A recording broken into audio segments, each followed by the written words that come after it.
It's another session to review the book Psycho-Cybernetics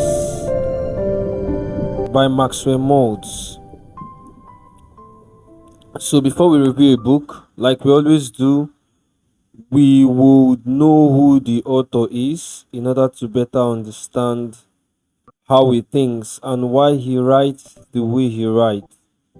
And in this instance, we are looking at Maxwell Maltz, the writer of this book, Psycho-Cybernetics. So it's just going to be a simple Google search we are going to do just to remind ourselves. Maxwell Maltz was an American cosmetic surgeon. This means he specifies actually in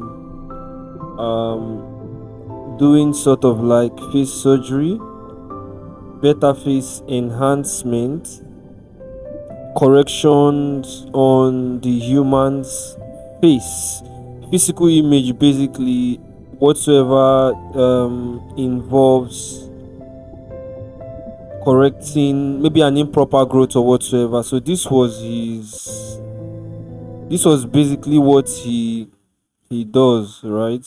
Or what he did. And he was the writer, or he's the writer of this book. He's currently late. Maxwell Maltz is late, and the reason why he wrote about this psycho-cybernetics, that is the mechanism of the mind and how the mind works, is because of what he observed over time during surgery. And of course, this is just a Wikipedia brief description of who this man was. He died in 1975. He lived 1899 to 1975. He was an American cosmetic surgeon, author of Psycho-Cybernetics. That's a popular book. He wrote this book as far back as 1960. That's more than 7 decades ago. 6 decades, between 6 to 7 decades. Wikipedia said this book, of course, was a system of ideas that claimed could improve one's self-image, leading to a more successful and fulfilling life. He wrote several books, of course, and I think Psycho-Cybernetics was the bestseller. So we are just going to quickly go into the chapter that we are concerned with today. During the last episode, we saw chapter 1, chapter 6 to 8, I guess. So today we are just going to see the next chapter. That will be chapter 8, 9, and 10.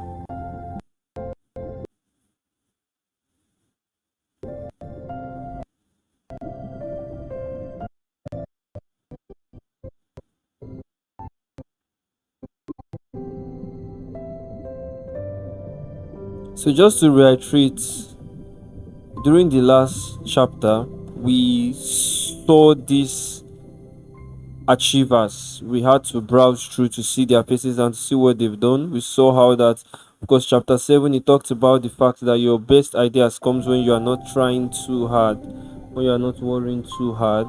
Your best ideas comes. For Thomas Edison, for instance, it was when he took a nap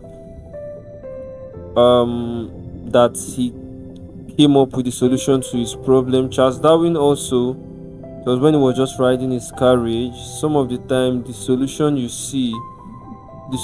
seek is in just not worrying.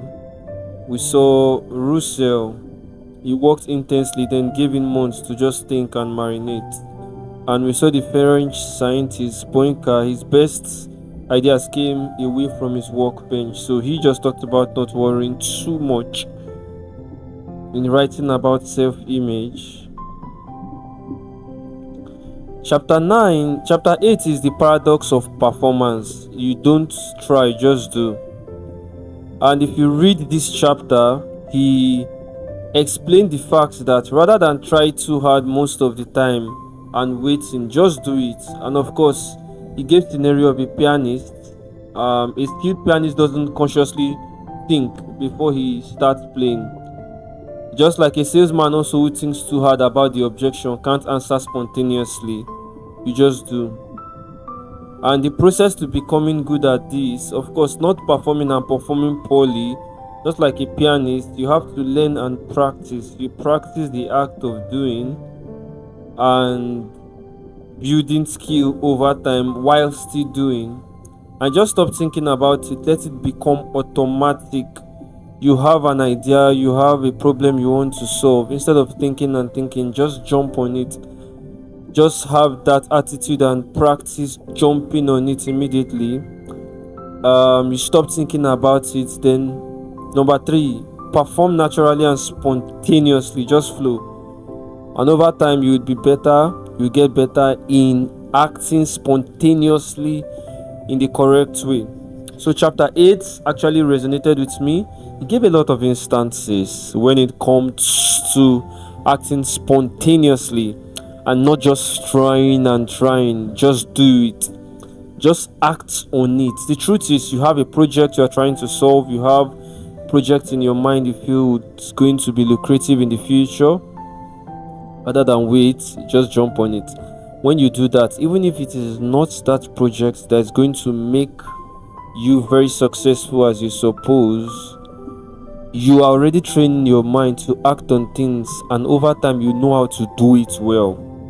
And chapter 9, it talks about crisis into creative opportunity. Every crisis is a fork in the road. So one fork leads to growth, the other to fear. Which one you take depends on your attitude, not the crisis. So basically in this chapter, I just talked about the fact that anybody can be nervous, anybody can be scared, anybody can be afraid, but you should use it to your advantage. In fact, everyone, even people you see out there, popular folks that you admire, role models that you love, they use those crises to their advantage. So he just gave a fear part, right? Fight or flight mentality, you shouldn't have that. Panic and anxiety, poor decision, you freeze up. Those things come, but you just grow. The growth part will be to you grow you go directed attitude, right? Channel the excitement, creative solution, and unlock hidden strengths. Of course, there will always be crisis, and there's a better explanation in the next slide. The real secret, what you tell yourself, that is the excitement you feel before a crisis, is neutral, it's normal, it's not fair, it's a concentrated energy. So how you interpret it is going to determine everything. How you use it is going to determine everything, a lot of things. So he gave 3 techniques that work. Worry before the bet. Do your worry before you commit. Once you are in, let it go. You are nervous about something, you are scared about something, you can worry, and then you let the worry go. You channel it well, because everyone has that, even successful people. So face the worst. Ask, what's the absolute worst? What's the absolute worst that can happen? Usually it's not that bad, right? You're scared of jumping on something. What's the worst that can actually happen? You tell yourself that and you prepare yourself for it, right? Like someone used to say, no matter how tough that decision could be to grow your career, some of the time it's not going to, the sky is not going to fall, and if it falls, the earth is big enough to hold it still. So keep your goal in mind. Stay focused on your positive goal, not the threats. This releases extra power. Stay focused on the positive results and the positive goal you are looking towards getting. And chapter 10, which is going to be the final chapter for this episode, make your nerves work for you. Don't mistake excitement for fear, right? He talked about Jack here. He couldn't shave before fight. His nerves were always so high, but he didn't interpret it as weakness. He used that excitement as power. You are always scared before you do something some of the time, so you should use it as power. You should channel it well. You don't mistake excitement for fear. Don't mistake it for stage fright. Instead, you channel it well. You take out time to marinate and then you act on it. So actors deliberately work themselves up emotionally. He gave example of this before performing. That is, this is how they use their nerve to their advantage actually. So when you say you are feeling nervous, you can use it to your advantage.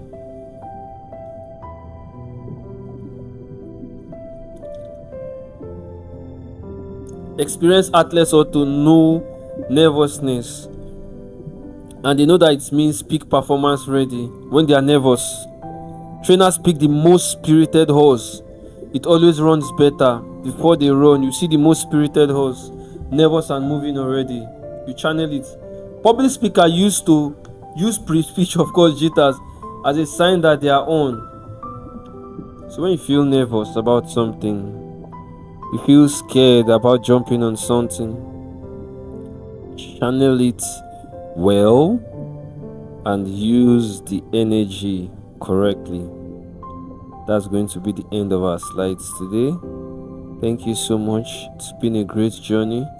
We are still reviewing more books. This is actually an interesting book that I'm still being patient while I go through it. Not to be in a rush. 15 chapters.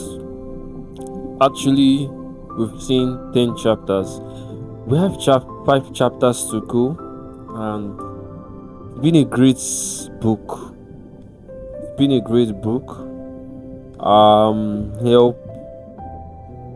One of the things I think stands out for me in this book is how it trains the human mind to think properly. You have a brain, right? And that brain, we can say, is an organ. So the same way you exercise your body is the same way you can exercise your brain. The same way you can train your brain to think properly. Several things he has said that will always stand out for me is the fact that our ancestors were always active. They always at alert. They're always alert because there might be a wild beast trying to devour them and their families. Our ancestors were always alert. Their alertness were extreme. It was an extreme one. So he said in one of these chapters in this book that still happens today. However, in the mind, through thoughts, through things we hear. So we just have to be very alert, expecting, just like our ancestors, that a wild beast might come to the mind, and then we fight it with a counter effect. We save ourselves, we save our mind from devourers. We save our self-image from things or from events that might want to come and devour it, just like they do devour the ancestors in the Stone Age. It still happens today. He talks about this, and this stands out a lot for me. In our next chapter, we see several things he also talks about, and we are going to be glad with it. Thank you so much.